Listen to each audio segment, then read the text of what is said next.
Alhamdulillah, Bapak Ibu hadirin wal hadirat jemaah salat maghrib yang dimuliakan Allah Subhanahu wa taala. Kita bersyukur kepada Allah Subhanahu wa taala, malam yang berbahagia ini Allah Subhanahu wa taala masih mendudukan kita di dalam majelis yang mulia ini. Kemudian salam beriringan salam mari sama-sama kita sampaikan kepada junjungan alam Nabi Mustafa Muhammad sallallahu alaihi wasallam dengan nafas Allahumma shalli ala sayyidina Muhammad wa ala ali sayyidina Muhammad. Baiklah Bapak Ibu hadirin mulai Allah Subhanahu wa taala. Kita melanjutkan kaji kita pada pertemuan bulan yang lalu. Dan insyaallah kemungkinannya atau bulan depan masih ada lagi sekali ya. Masih ada sekali ya. Tanggal 18 insyaallah masuk bulan puasa. Baiklah Bapak Ibu hadirin Allah Subhanahu wa taala. Pada pertemuan kemarin yang lalu kita membahas hadis arba'in yang kedua, dan pembahasan kemarin itu sampai kepada datangnya satu orang laki-laki asing yang menjumpai Nabi Muhammad SAW, dan kemudian setelah itu bertanya akan beberapa hal kepada Nabi Muhammad SAW. Qala ya Muhammadun akhbirni 'anil Islam. Ya Muhammad akhbirni 'anil Islam. Berikan kabar kepadaku tentang agama Islam. Kemarin kalau nggak salah saya membahas mengenai hukum mengucapkan lafaz sayyidina dalam bersalawat. Kita sudah bahas kemarin, kalau di luar daripada sholat, ijma para ulama ya tidak ada masalah sama sekali dengan mengucapkan lafaz sayyidina. Nah, gimana kalau misalnya di dalam sholat? Ada satu hadis Nabi yang mengatakan, Bapak Ibu hadirin Allah Subhanahu wa taala, la tusayyiduni fi sholat. Jangan kalian ucapkan sayyidina di dalam sholat, fi sholat. Ya. Nah, para jemaah sekalian yang dimuliakan Allah Subhanahu wa taala, Syekh Ahmad Khatib mengatakan dari bahasanya saja ini sudah menyala. Kenapa Bapak Ibu hadirin dimuliakan Allah Subhanahu wa taala? Kalau saya tanya, yang paling paham di dalam menggunakan ya dialek bahasa Arab itu siapa?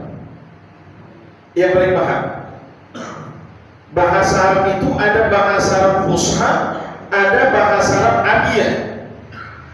Dan di dalam hadis Nabi SAW mengatakan, Inni uhibbul Arabiyya bisalasa. Kata Nabi, aku tuh cinta kepada orang-orang Arab disebabkan kena 3 perkara. Yang pertama, li'anil Arabiyya, karena aku itu adalah orang Arab, kata Nabi. Kemudian yang kedua, bahasa Arab itu adalah lughatul jannah, bahasa surga. Yang ketiga, bahasa Arab itu adalah bahasa Quran. Maka tentu yang paling paham dalam menggunakan bahasa Arab Fusha, karena bahasa Quran itu adalah Arab yang Fusha, maka tentu adalah Nabi Muhammad SAW. Maka kata Syekh Ahmad Khatib, harusnya bukan la tusayyiduni tapi la tusawwiduni. Ya. Dan kemudian para jemaah sekalian yang dimuliakan Allah Subhanahu wa taala, ada adab dan ada imtisalul amar, menjalankan perintah. Saya memberikan satu contoh ini. Bapak Ibu hadirin dimuliakan Allah Subhanahu wa taala, ketika Nabi Muhammad SAW sakit yang memakan waktu begitu lama sekali, satu ketika pada waktu sholat subuh, ini azan sudah dikumandangkan, kemudian setelah sholat sunat qomat, maka pada saat itu Nabi Muhammad SAW keluar dibopong oleh menantunya Sayyidina Ali bin Nabi perintahkan kepada Sayyidina Abu Bakar untuk menjadi imam sholat subuh. Tapi Sayyidina Abu Bakar menolak. Ya. Kenapa? Karena Sayyidina Abu Bakar merasa tidak beradab untuk menjadi imam, sementara Nabi menjadi makmum. Padahal perintah Nabi supaya Sayyidina Abu Bakar menjadi imam sholat, tapi beliau menolak. Maka disinilah para jemaah sekalian dimulai Allah Subhanahu Wa Taala, sebagian ulama berpendapat fi sholat tetap dengan menggunakan lafaz Allahumma sholli ala Sayyidina Muhammad. Ya. Para jemaah sekalian dimulai Allah Subhanahu Wa Taala, akhbirni anil Islam, berikan kabar kepadaku tentang Islam itu apa.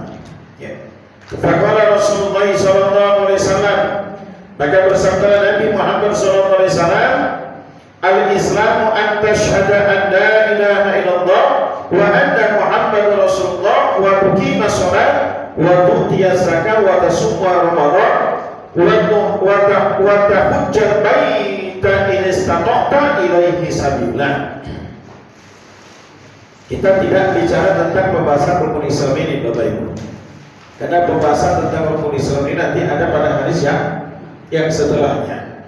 Tetapi ketika laki-laki asing tersebut mengatakan, bertanya kepada Nabi, akhbirni anil Islam, maka begitulah jawabannya.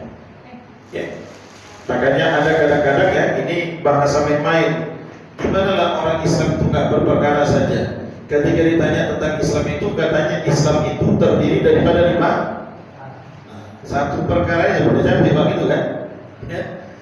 Islam itu ya, Bapak Ibu hati mulai Allah Subhanahu Wa Taala terdiri daripada 5 poin. Ya. Yang pertama adalah antashhada an la ilaha illallah wa anna Muhammadar Rasulullah. Adalah bersyahadat. An-nutqu bisyahada an la ilaha illallah wa anna Muhammadar Rasulullah. Siapa saja yang bersyahadat mengucapkan kalimat ini, maka secara otomatis berlakulah hukum Islam kepadanya. Hanya saja nanti kita akan ada pembahasan siapa-siapa saja yang wajib untuk mengucapkan kalimat syahadat. Karena ada satu pengajian namanya pengajian syahadat, dan dalam paham mereka menganggap bahwasanya syahadat seluruh umat Islam hari ini belum sah kalau tidak disyaratkan kembali oleh gurunya. Ya, ada Pak. Karena mereka memahami kalimat asyhadu, isyhadu itu kan aku bersaksi. Maka mereka mengatakan yang menyaksikan siapa? Maka nanti akan ada pembahasan pada hadis selanjutnya. Bapak Ibu hadirin Allah Subhanahu wa taala, siapa-siapa saja yang wajib untuk mengucapkan kalimat syahadat. Apakah kita yang Allah Ta'ala tentukan, sudah Allah takdirkan ayah kita Islam, ibu kita Islam, kemudian kita lahir dalam keadaan, apakah kita termasuk kategori orang yang wajib untuk mengucapkan kalimat syahadat balik? Itu nanti akan ada pembahasan pada hadis selanjutnya. Ya, karena kalau enggak begitu bahaya nanti, Bang. Kalau seandainya ada satu faham yang menganggap bahwasanya syahadat umat Islam hari ini tidak sah sebelum disyaratkan kembali, berarti kita ini secara otomatis orang kafir. Ya. Kalau begitu ngapain kita sholat? Kan gitu kan? Ngapain kita puasa? Ngapain kita zakat? Ngapain kita haji? Ini bisa lebih berbahaya paham yang seperti ini. Ya.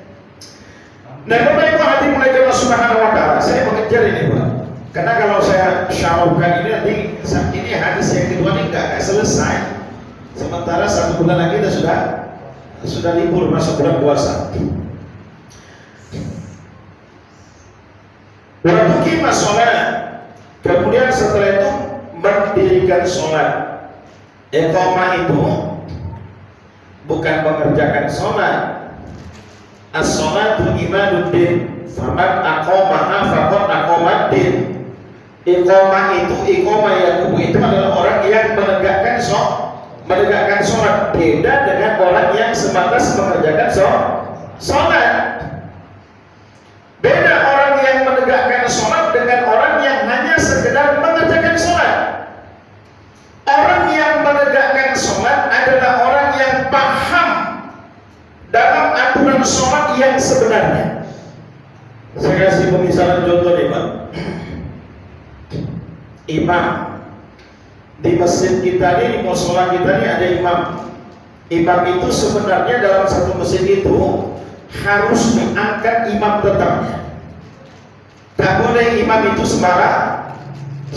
Harus diangkat imam tetapnya siapa? Imam tetapnya siapa? Anda perhatikan.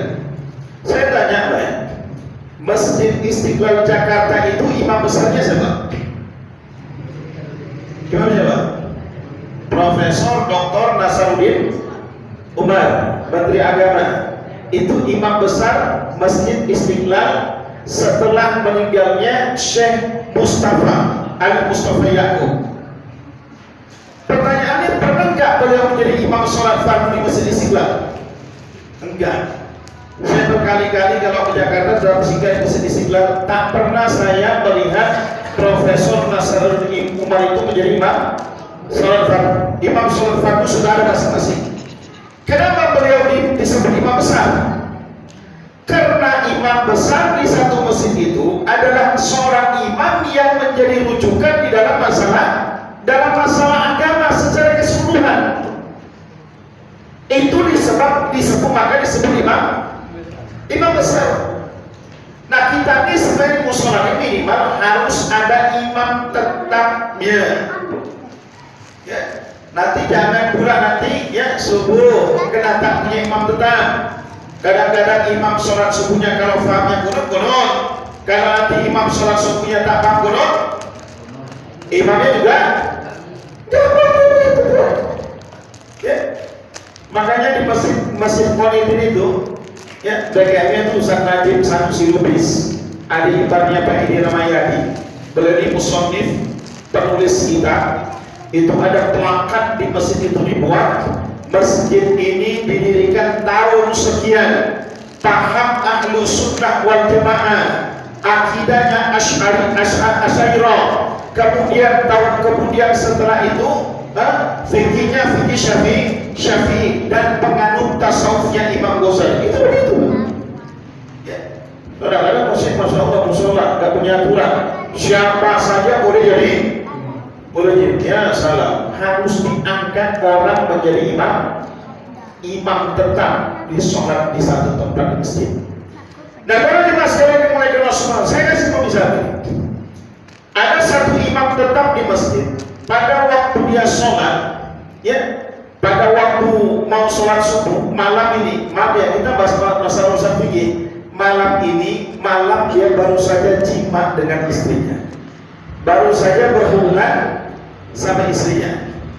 Akhirnya karena dingin kata suaminya, udahlah masa mandilah, tidur aja, wudu aja dulu. Kan boleh kan, wudu kan boleh kan? Boleh wudu aja. Mungkin dingin, akhirnya wudu aja tidur. Ketika subuh, terbangun sholat subuh, Pak Imam kita ingat kalau dia belum mandi dulu. Inilah datang ke musola hidayah ini.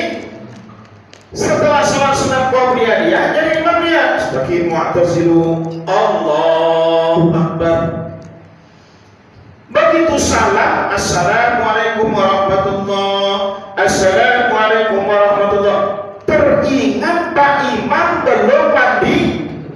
Nah, pertanyaannya sekarang, kalau misalnya ada kasus yang seperti ini, gimana konsekuensi sholatnya? Baik si imam atau si makmum? Gimana? Hah? Makmumnya gimana? Hah? Kenapa makmum? Ini ada beda konsekuensi hukum berbeda antara imam dan makmum. Maka dijelaskan ibaratnya di dalam kitab Al-Mahalli, begitu juga di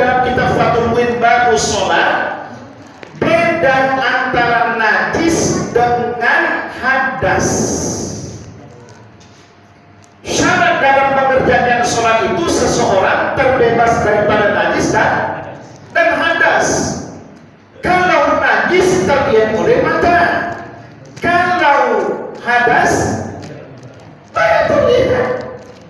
Kalau mungkin pula telepon WA Imam Muslim sama Bapak ini kan, Pak, malam saya nanti berhubungan sama istri saya. Nanti ingatkan ya kalau saya lupa mandi junubnya. Kan tidak mungkin kan? Ya. Jadi beda antara hadas dengan najis. Najis itu terlihat dengan mata zahir, sedangkan hadas itu tidak terlihat. Nah, kalau seandainya imamnya teringat ketika dia selesai mengucapkan salam, maka sholat imamnya tidak sah, tapi sholat makmum tetap sah.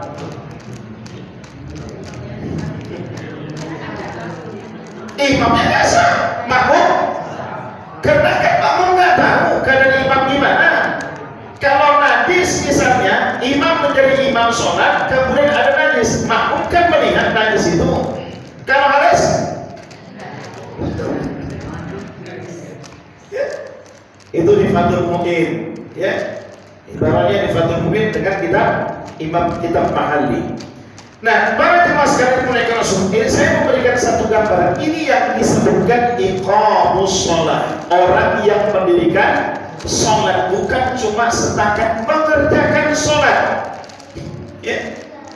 Tidak secara perinci kita bacakan. Maka wa tuqimas sholat wa tu'tiyaz zakat wa tasumma Ramadan wa tahujjal baita in istata'ta ilaihi sabila wa tasumma Ramadan, dan orang-orang yang berpuasa. Maunya musim-musim ini musola 2 bulan sebelum bulan suci Ramadan itu sudah dibuat daurah minimal dengan kitab kecil saja, Asrolisya, ya, pembahasan tentang berpuasa. Karena hakikatnya persiapan bulan puasa itu ketika di bulan Rajab, ya. Jangan puasa kita ini sama aja kayak yang dulu, sama sekarang puasanya. Saya kadang-kadang itu Masya Allah, ya. Ada kadang-kadang orang-orang bilang, Mas Ustaz, kenapa ya orang Islam ini kalau di bulan puasa corak betul? Saya bilang, kenapa? Nanti jam 9 saya tengok udah aja semua. Ya bulan puasa. Kenapa? Ngajinya salah.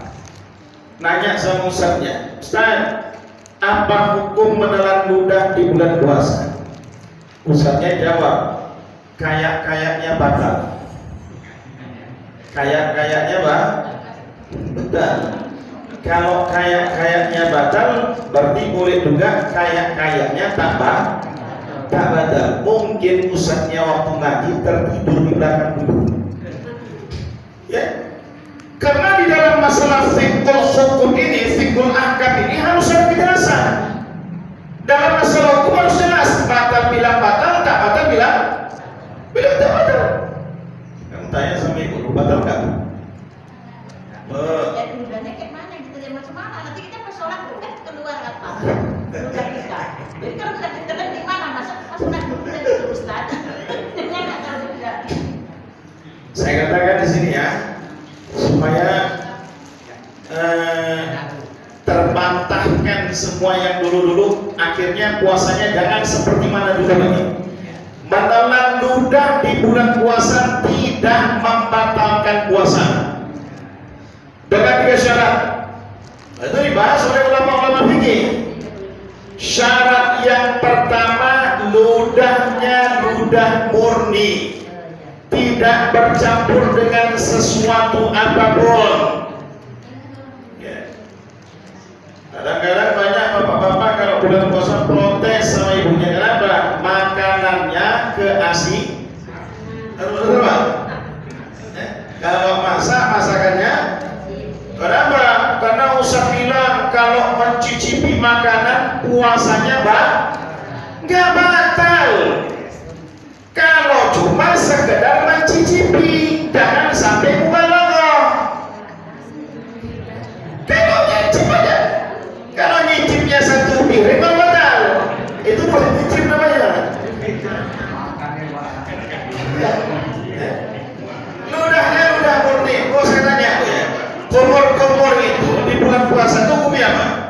Kumur-kumur hukum asalnya apa dalam sholat? Setiap wudhu hukumnya apa?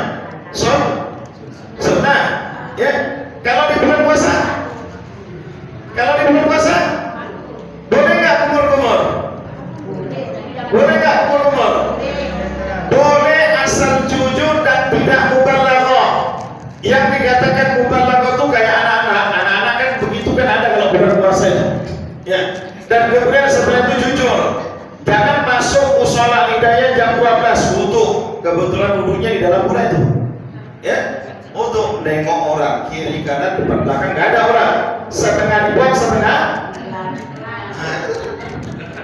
Ya. Makanya para jemaah sekalian yang dimuliakan Allah Subhanahu wa taala, puasa itu as-shaumu li. Puasa itu untuk kata Allah wa ana ajzi. Dan aku yang memberikan pahalanya. Seseorang itu dia puasa atau tidak, yang tahu dirinya sama Allah. Ya. Bapaknya pulang ke rumah, muka dibuat muka lesu, capek, lemas. Tanya bininya, "Kang, si puasa Kang?" "Masih lah." Nggak nengok di muka nih abang di mana tuh, Masya Allah, lembah haus betul deh. Nggak tahu di kantor udah. Ya. Itu dia. Kadang-kadang ibu-ibu ini Masya Allah nih. Ini hati-hati nih. Ya. Orang yang buka puasa di bulan suci Ramadan tanpa ada keusuran, maka nggak akan bisa dia ganti sampai kapan. Tanpa ada maksud keusuran sedikit tuh. Biasanya nanti ketika mau belanja untuk beli, saya kok tahu, saya kan belanja sembang libur sama biniku. Begitu lewat nanti di tukang es campur, tengok kumpul lah mak-mak itu semua, pakai jilbab semua, minum es campur. Aku pikir apa? Mungkin lah orang di halangan semua. Ya. Ya. Nah, Bapak Ibu hadirin dirahmati Allah Subhanahu wa taala. Jadi saya saran gitu ya. Nah, di beberapa masjid saya saran itu sebelum bulan puasa itu buat daurah khusus puasa. Ya. Dan Bapak Ibu hadirin dirahmati Allah Subhanahu wa taala. Jadi ludahnya ludah murni, kemudian setelah itu ludahnya ludah sendiri. Nah, jangan berpikir kotor. Ibu-ibu ini yang sering punya pemikiran kotor, misalnya kok jorok benar. Jangan ibu pikir ada ludah jatuh di jalan putih masukkan ke dalam. Enggak begitu. Ya, itu dibahas oleh ulama-ulama fikih. Kehidupan rumah tangga orang beriman ini romantis. Kadang-kadang suami kalau ketemu istri cium istri, dan itu terbawa ketika di bulan suci Ramadan. Ustaz gimana hukumnya? Makruh tapi tidak membatalkan puasa. Ya. Nah ini dibahas ulama-ulama fikih. Maka saya bilang ini adalah pembahasan dalam urusan fikih. Kalau seandainya suami istri berciuman, maka secara otomatis air liurnya betul. Ini dibahas oleh para ulama fikih. Ya. Dan kemudian yang ketiga, ludahnya masih berada di arealmu dalam mulut. Ya. Maka dengan 3 syarat, menelan ludah di bulan puasa tidak membatalkan puasa. Ustaz, kalau seandainya Ustaz saya sikat gigi di bulan puasa batal enggak? Enggak, yang penting sikat giginya enggak dimakan. Ya. Sikat gigi ada perbedaan pendapat. Bapak Ibu hadirin Allah Subhanahu wa taala, menurut Imam An-Nawawi rahimahullah taala, sikat gigi di bulan puasa kalau sudah zawal naik matahari maka hukumnya makruh tapi tidak membatalkan puasa. Ya. Dari mana dasarnya? Fahulufu shaim abyadu indallah min rihil misik. Bahwasanya bau mulut orang yang berpuasa itu lebih disenangi Allah dibandingkan dengan haruman kasuri. Ibu jangan salah paham. Nanti mentang-mentang pada waktu tarawih usahanya bilang bau mulut orang yang berpuasa lebih disenangi Allah daripada haruman kasuri. Besok jam 12 siang dipanggil laginya, "Bang, sini Bang. Ustaz semalam bilang bau mulut orang yang puasa lebih harum daripada kasuri. Coba mencium sekarang Bang." Kalau nggak bisa, nanti di akhirat itu salah satu ya syarat daripada ulama. Kenapa? Orang yang ahli puasa ya di kalangan umat Nabi, maka dia akan masuk ke dalam surga melalui satu pintu namanya Babur Royan. Dari mana malaikat tahu? Malaikat lebih harum daripada kasturi. Nah, Bapak Ibu hadirin Allah Subhanahu wa taala, maka ini yang harus kita pahami dalam urusan puasa. Ya. Wa tu'tiya zakat wa tasuma Ramadan wa tahujjal baita in istata'ta ilaihi sabila. Kemudian haji. Ya. Haji ini Masya Allah, ini ujian besar bagi umat Islam di Indonesia. Ya. 8.400 jemaah haji ya batal untuk berangkat menunaikan ibadah haji yang daftar tunggu. Kenapa? Karena dikorupsi. Ya. Karena ditebak sebagai tersangka bekas Menteri Agama yang ya. Ini luar biasa kita bilang, ya. Nah, Bapak Ibu hadirin Allah Subhanahu wa taala, hanya saja yang perlu saya tanamkan di sini, yang wajib haji itu yang mampu, yang tak mampu tak usah. Yang wajib haji itu siapa? Yang mampu. Mampu itu dari segi apa? Yang pertama ada bekal, baik yang dibawa atau yang ditinggalkan. Yang kedua, perjalanannya aman, tidak membahayakan dirinya. Yang ketiga, sehat badannya, maka jatuhlah hukum wajib baginya. Kalau tak mampu, tak wajib. Niat berangkat haji wajib bagi yang tak mampu. Dan para jemaah sekalian yang dimuliakan Allah Subhanahu wa taala, maka ketika dijawab oleh Nabi Muhammad SAW, akhbirni anil Islam, Nabi jawab satu persatu. Maka kemudian setelah itu laki-laki asing tadi mengatakan qala shadaqta fa ajibna lahu yas'aluhu wa yusaddiquhu. Maka para jemaah sekalian yang dimuliakan Allah Subhanahu wa taala, laki-laki tadi mengatakan, yang asing tadi mengatakan, benar, fa ajibna lahu, ajib luar biasa, yas'aluhu wa yusaddiquhu. Kenapa? Dia yang bertanya dan dia yang membenarkan. Ada orang nanya dan ketika dijawab dia yang, biasanya orang bertanya itu karena memang dia tidak tahu kan? Ya. Ada murid bertanya sama guru. Kenapa murid secara umumnya? Kenapa murid bertanya kepada guru? Karena murid tidak tahu. Nah, ini berbeda daripada keumuman.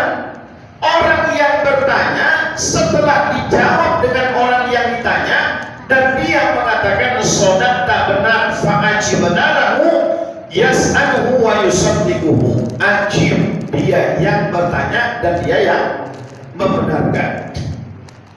Kemudian fa'akhbirni anil iman. Kalau begitu kemudian laki-laki asing tadi mengatakan akhbirni anil iman, berikan kabar kepadaku tentang iman itu apa.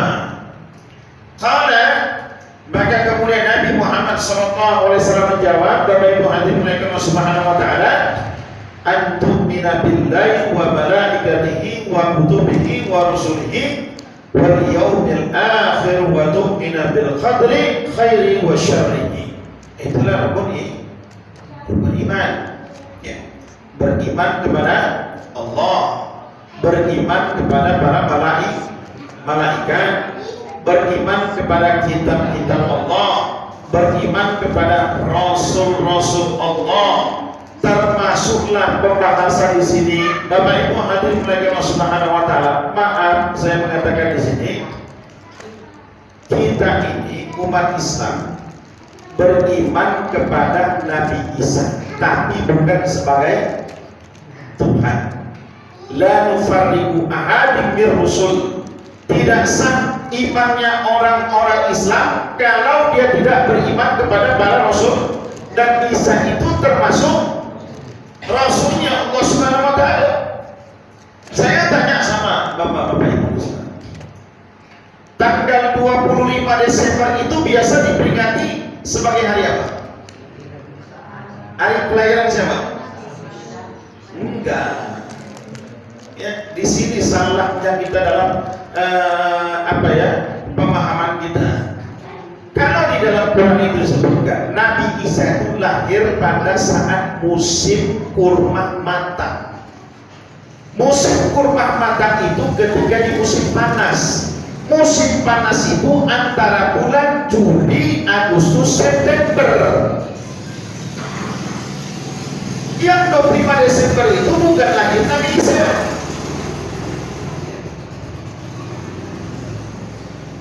Ini kadang-kadang orang Masya Allah, oh saya kan mengucapkan selamat Natal berarti mengucapkan selamat lahir Nabi. Enggak begitu Tuhan. Nabi Isa itu lahir ketika musim panas, musim kurma matang, dan itu antara bulan Juli sampai bulan September. Lantas yang bulan 12 tanggal 25 yang diperingati itu setiap tahun, kadang-kadang banyak orang Islam yang lata-lataan juga dengan alasan toleransi mengucapkan selamat Natal itu hari lahirnya siapa? Tahmiyah bil kufran, mengucapkan selamat atas hari-hari agama di luar daripada agama Islam itu hukumnya haram. Saya kadang-kadang Masya Allah, saya tanya sama Bapak Ibu sekalian, pada waktu malam tahun baru kemarin yang banyak keluar di jalan-jalan itu orang Islam atau orang Kristen? Jujur itu. Hah? Siapa yang paling banyak? Orang Islam.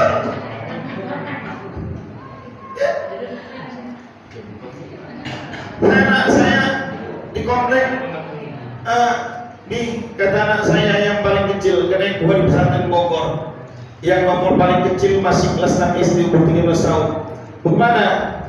Nanti mau main-main sama kawan? Enggak, saya bilang. Kamu nanti main percul, saya bilang. Habis sholat isya, masuk rumah, tutup pintu, matikan TV, tidur. Gak ada tahun baru. Ini yang disebutkan Nabi 14 sahabat yang lalu. Walladzi nafsu biyadihi la tattabi'una sananal ladzina min qablikum sibran bi sibrin zira'an bi zira'in ba'an bi ba'in hatta law dakhalu suhratan la dakhaltumuhu. Nabi sudah membuat satu gambaran di akhir zaman nanti umat ini akan mengikuti sehasta demi sehasta, serba demi serba, sejengkal demi sejengkal, mengikuti cara-cara kehidupan mereka. Walaupun sampai masuk dalam lubang biawak, kalian akan ikuti mereka. Zaman ya Rasulullah, siapa mereka Rasul? Nasrani dan orang-orang Yahudi.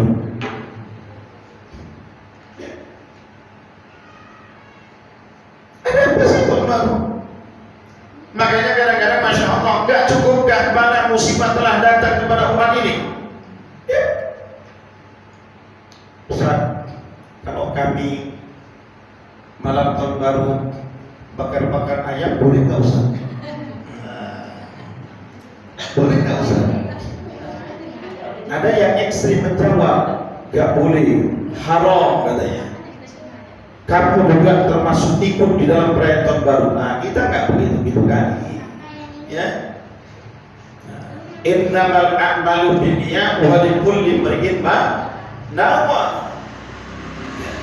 Ya kemungkinan bisa jadi ya, momentum liburan itu digunakan untuk silaturahmi, kumpul keluarga. Kenapa kau harus di malam tahun baru? Ya karena malam itu liburnya. Kalau nggak malam itu nggak bisa kumpul. Tujuannya bukan untuk merayakan tahun baru, tapi tujuannya untuk kumpul silaturahmi. Ya. Itu dia. Belum lagi jalan-jalan, kadang-kadang saya bingung Pak ya. Di Jakarta sendiri tidak ada kembang api sama sekali. Pemerintahnya sudah memberikan instruksi tidak ada peringatan perayaan malam tahun baru. Kenapa?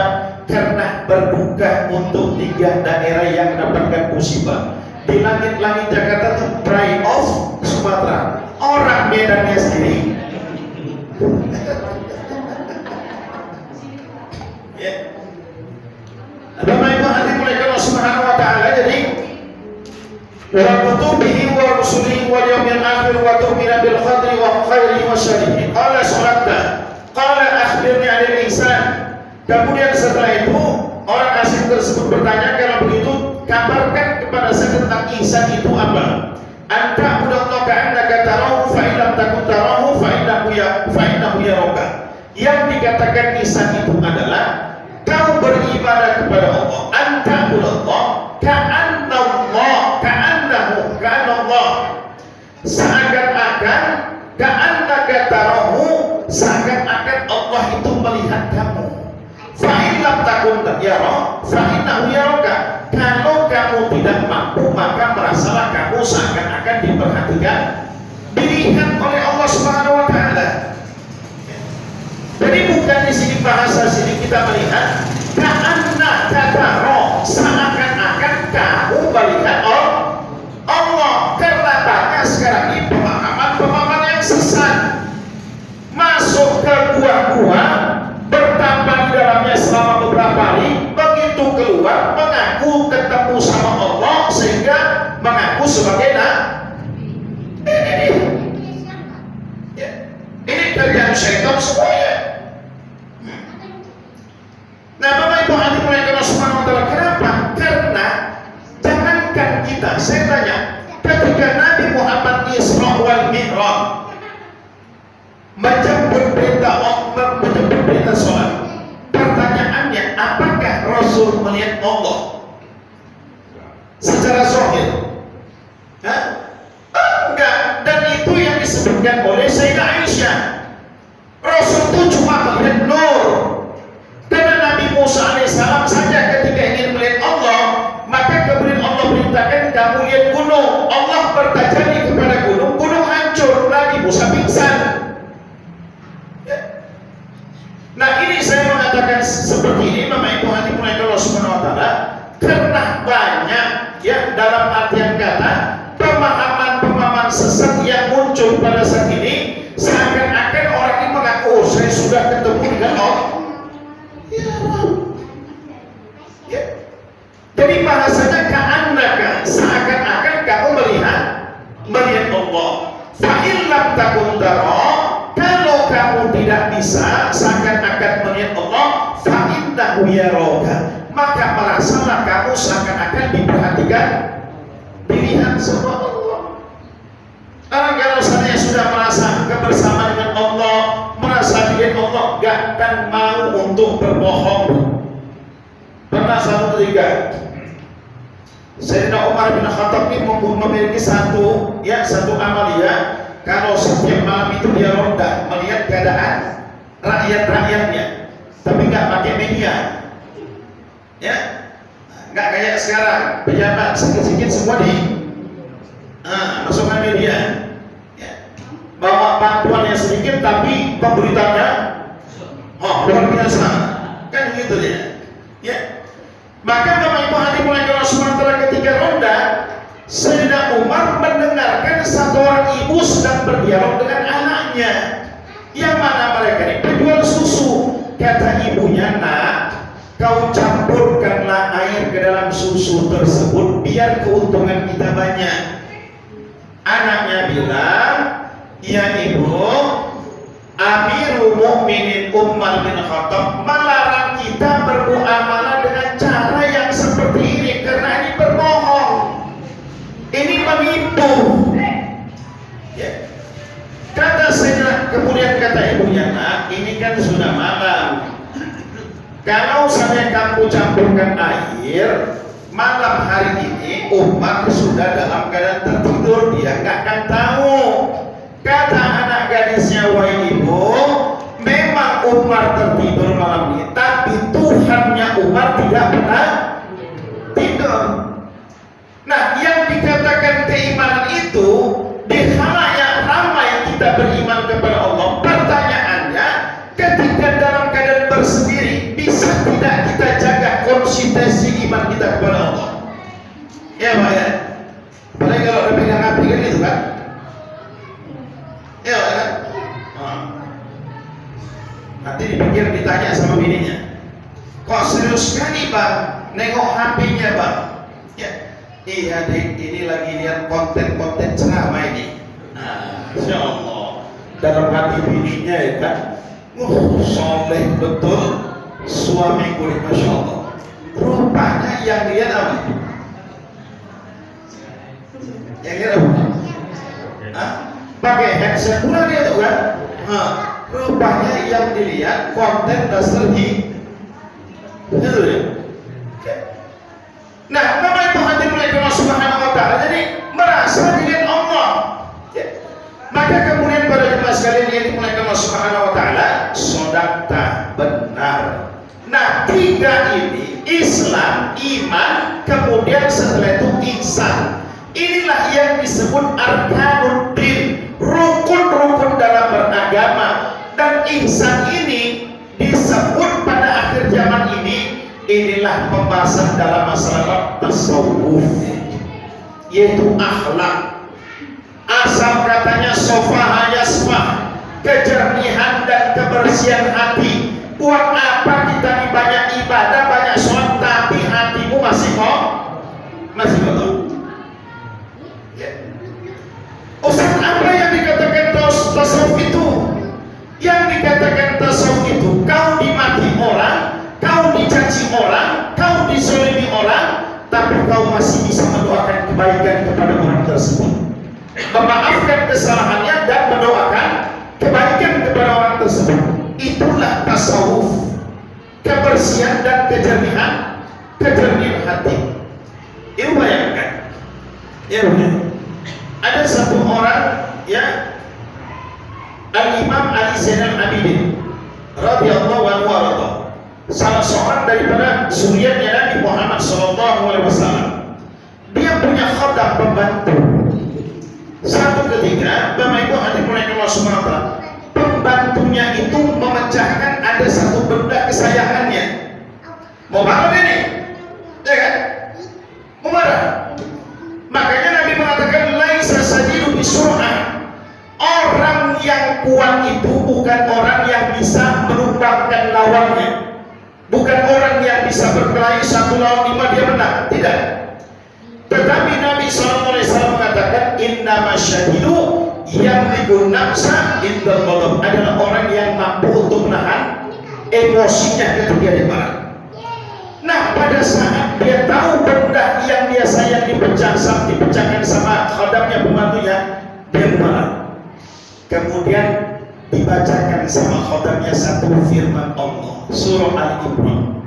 Ciri-ciri orang yang bertakwa itu, Bapak Ibu hadirin Allah Subhanahu wa Ta'ala, Allah katakan yang pertama adalah orang yang mampu menahan emosinya. Wasari bila alladina yunfikuna fi syarri wal dharra wal kaziminal ghaiz, yang bisa menahan amarahnya ketika dalam keadaan emosi. Maka kemudian Imam Ali Zainal Abidin tak jadi marah.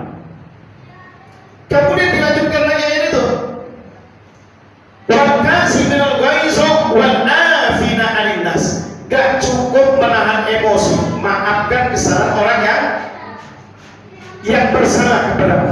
Kata Imam Ali Zainal Abidin, ku maafkan kesalahan. Cukup? Enggak. Wallahu yuhibbul muhsinin. Itu serangkai.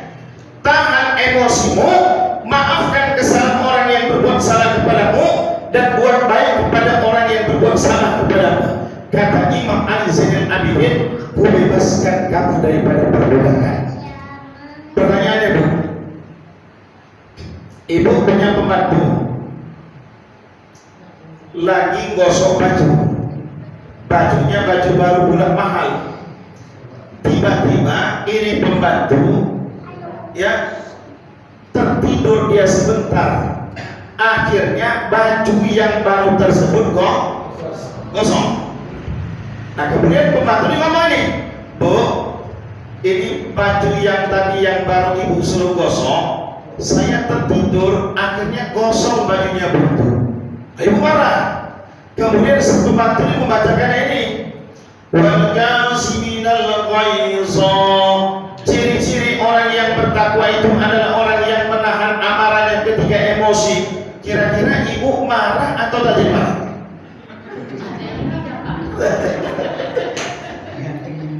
Kira-kira gimana? Langsung naik bilang untuk jaga hari ini. Maka tasawuf itu sofa yasmat, kejernihan hati.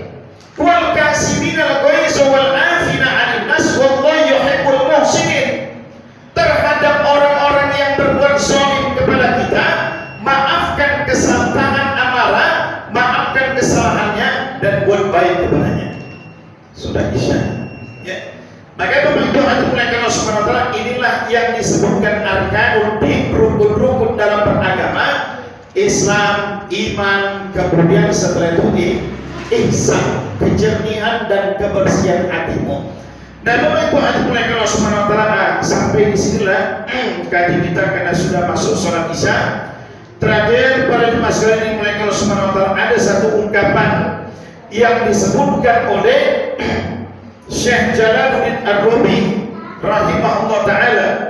Apa kata beliau Bapak Ibu hadirin dimuliakan Allah Subhanahu wa taala? Kata beliau, ya,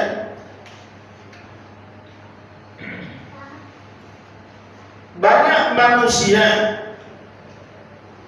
jangan tertipu oleh ibadahmu. Ini perkataan Imam Ghazali. Jangan tertipu dengan ibadahmu. Yang harus kau periksa adalah hatimu. Apakah ia bersama Allah atau bersama dengan dunia? Karena banyak juga orang yang beribadah, tapi yang menjadi tujuannya bukan Allah, tapi justru yang menjadi tujuannya adalah dunia. Sholat untuk dunia. Semua urusan-urusan akhirat dia jadikan sebagai sarana untuk mendapatkan duniawi. Maka ini adalah orang yang sangat-sangat tercelah dalam urusan agama. Maka Bapak Ibu hadirin Allah Subhanahu wa taala, ini saja kajian ini. Saya pikir ada yang mau nanya, Pak. Enggak apa-apa sebenarnya. Nanti tanya sama Ustaz Sugianto di sini. Mentakhirkan sholat isya itu hukumnya sunnah. Kita di Medan ini nggak biasa. Kalau di Jawa, saya di Jawa segala macam.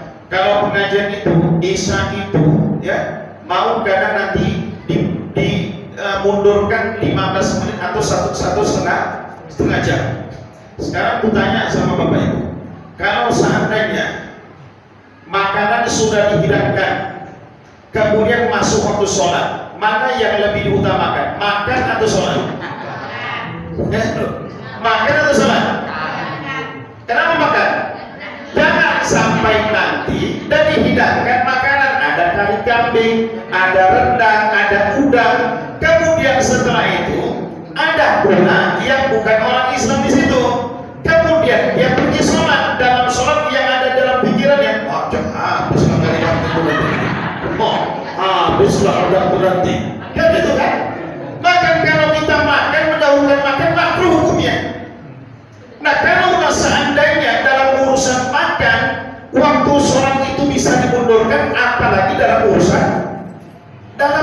taklim boleh ditakhirkan, bahkan sunnah mentakhirkan sholat ini, tapi itu harus disepakati dulu. Azan isanya yang tepat waktu. Azan isanya yang tepat waktu. Muazzinnya azan. Setelah selesai azan isya baru dilanjutkan. Nah, itu bagian daripada sunnah. Tapi memang saya pribadi ketika pernah safari dakwah dengan Habib Ahmad Al-Absi, ibu tahu kan Habib Ahmad Al-Absi kan? Yang ganteng itu yang sudah sekolah bersama saya. Kita di Masjid Setiabudi Indah, komplek Setiabudi Indah, Masjid Al-Musabihin. Padahal Habib Ahmad sudah menyampaikan hukumnya, tapi tetap juga ketika sudah masuk waktu sholat zuhur banyak jemaah yang komplain. Akhirnya beliau tutup pengajian, beliau tidak mau melanjutkan setelah sholat zuhur, kami pulang. Kenapa? Karena kita sudah menyampaikan secara hukum fikihnya boleh mentakhirkan, memundurkan waktu sholat semata-mata untuk taklim pengajian, ya. Nah, itu sajalah. Ada yang menanyakan? Cukup lah kira-kira ya.